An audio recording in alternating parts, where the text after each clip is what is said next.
How do you correctly place the king in a chessboard setup?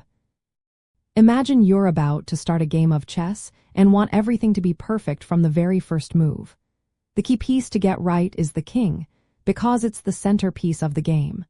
To place the king correctly, first make sure the board is oriented so that each player has a light-colored square in their bottom right corner.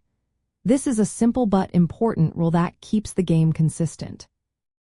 Once the board is set up correctly, look at the row closest to each player, called the first rank for white and the eighth rank for black. On this row, the pieces are arranged in a specific order. The white queen goes on the white square marked D1, and the black queen on the black square marked D8.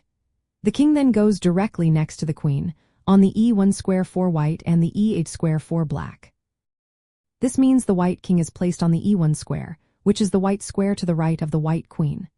Similarly, the black king is on E8, the black square to the right of the black queen. Remember, the king always starts on a square opposite its own color. The king is a very important piece because the game ends if it gets checkmated. Each player only has one king, and it cannot be captured or removed from the board.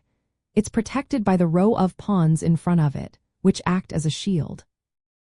When setting up the game, double-check that the king is on the correct square and directly opposite the other king across the board.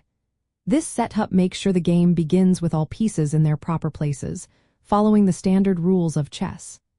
Proper placement of the king is simple once you remember these steps.